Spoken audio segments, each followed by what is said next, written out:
Hello, David Zaritsky for the Bond Experience. Welcome back. We're back to No Time to Die, but in this video, we're talking about some of the strange things in No Time to Die. And it's not so much about plot points or family or pancakes or endings. No, we've done plenty of videos, and so has everybody else on that. No, we're talking about the strange and interesting items that crop up in the film, and some that we've collected. Now, I picked out this outfit quite on purpose because some people would call the Connolly Matera Bond linen top that I'm wearing right here a bit strange because it's not the typical jacket. It's not the Harrington jacket from Quantum of Solace. It's something unique and different. Even the Henley short sleeve shirt, etc. The whole outfit, quite frankly, heck, even the Omega watch, which its brown face is something unique and different that people have either gravitated to or they haven't. But we're not talking about those things. We're talking about wildly unique things in No Time to Die that, yeah, some people have collected. Some people, David? How about you? No, but and others as well. So we're going to start off with one because, well, we have them all here in the background. We've got to start off with Doo-Doo. Now, I did a whole video on Doo-Doo, and a lot of people were like, grown men collecting a doll, but we talked about the psychology of it, the whole fact that it's such a crazy bonkers thing to show up in a James Bond film that we all just kind of gravitated to it for its kitsch factor, its nuts factor. The interesting thing that somebody would actually go to the trouble to replicate it. In this particular one, it's screen accurate. It just makes it a prop. So why wouldn't you collect a prop from the movie, especially one that Bond goes back for and actually tries to connect with again? Here's another strange and unique one. And you're like, David, what is this? Well, this is one of the menus sitting on the table in the Spectre party of Cuba. Yeah, this is a replica of the inside of one. So these would have been sitting in a little holder on the table. You can barely see them in the movie, but they're there. And what's really cool is it's got the whole idea of what's happening in the Spectre party. So welcome speeches, cocktails and canopies, live music from Carlos Urf Orchestra, special show. I wonder if that's like Killing of James Bond. Dancing and entertainment, and then fireworks. There were supposed to be fireworks, but people died. And then over here you've got kind of the Spanish version of it, but these are the menus, the Gala de Celebration of Blofeld. Strange collectible, but there it was. And it was in the film, which is even nuttier. Okay. This one, all of you can have on Amazon for probably about $6. And you're like, what is this Q branch contraption? It's not Q branch at all. It's a corkscrew and a bottle opener, all in one. And it's a very simple piece that you can get on Amazon for a few dollars. But what is it? It's Bond's Jamaican corkscrew. This is what he has on his table in not one but two places in the film. It looks almost like a little parrot, as you can see right there. It's got kind of an interesting look, but it's literally sitting in my collection because, well, if it was good enough for Bond, it's good enough for me. So I've got one here and I've got one upstairs that I can actually use. Now this one is one of my favorites and it just came in, and this is from Klaus. I call him Santa Claus, but you know him as Klaus because he has made a few of my gadgets for me that I have in my collection. Oh, I don't know, like the Ericsson Bond watch from Tomorrow Never Dies and the amazing Octopussy saw, the yo-yo saw. But this is what he made. And first of all, the box had this in it. And it says, "Dear U.S. Customs, there's no smallpox in the box. This is just a prank for Valdo. He deserves it. Scientists X and Y." So Klaus has a very good sense of humor. That literally was for the customs people who did open it and clearly saw that. But look at this, folks.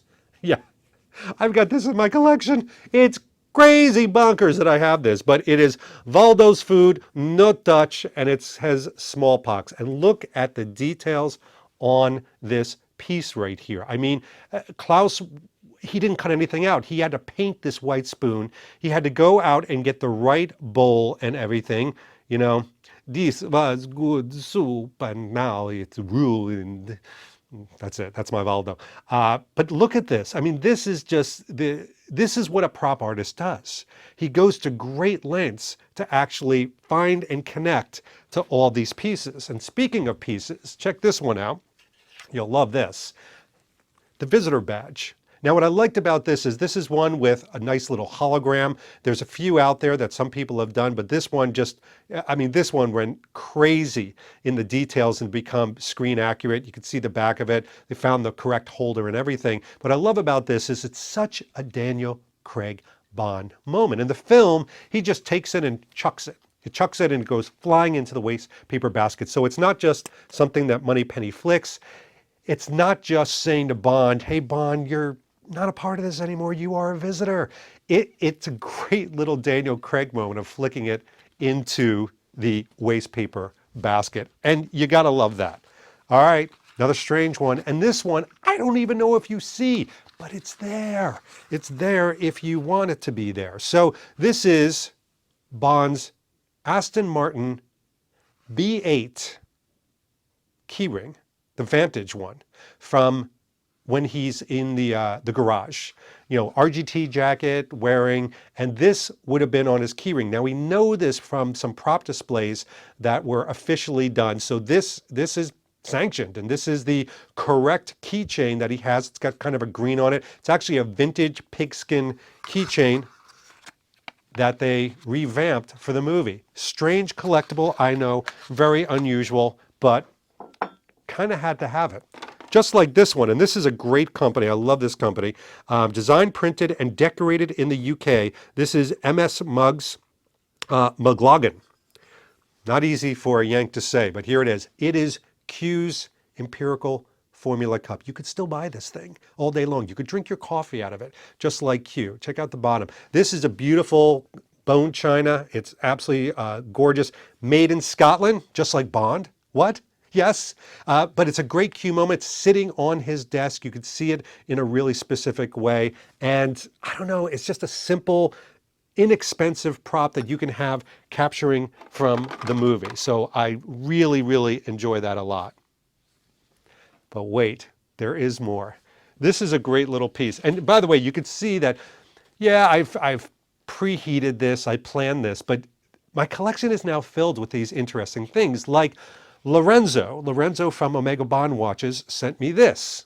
And you're like, well, isn't that just the Spectre logo? It's the card that Bond picks up on Vesper's grave in Matera. And he made a bunch of these for his friends, but I thought it was just a simple, great idea and a way just to have a Bond prop sitting there, nice and flat. And some of the paper props you can really be very unique with. And I like that type of approach with some of the unique and strange Bond props. It's not something that somebody would come in like the man with the golden gun and go, is that the man with the golden gun?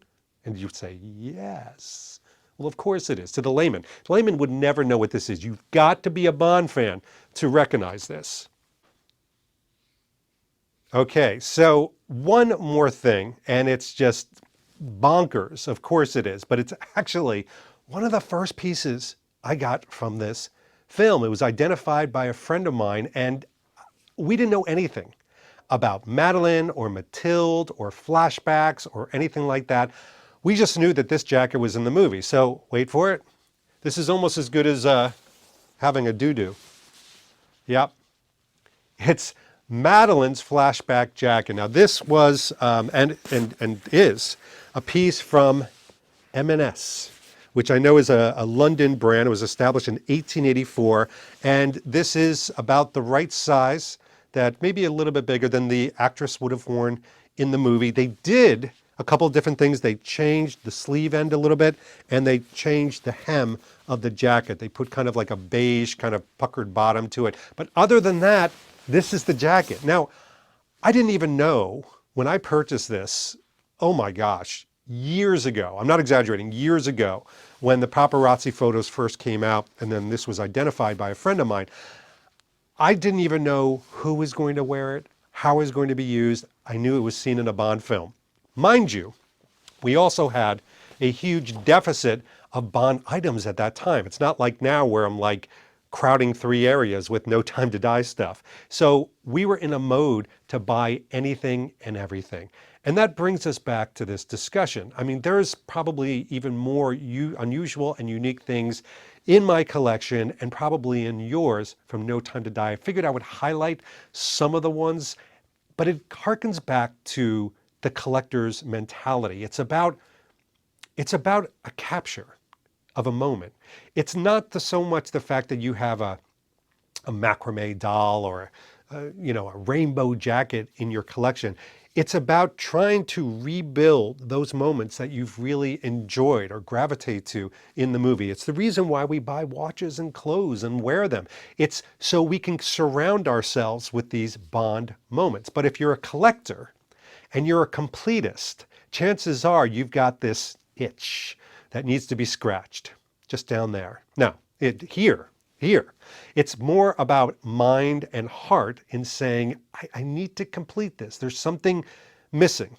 And it's an unfortunate thing, obviously, in the collector's mentality, because it almost makes it so you're never quite done, which could be fun as long as you keep it handled and healthy, I'll say. So there's no piece in my collection that if it ever went up in smoke that I would be crying a river for.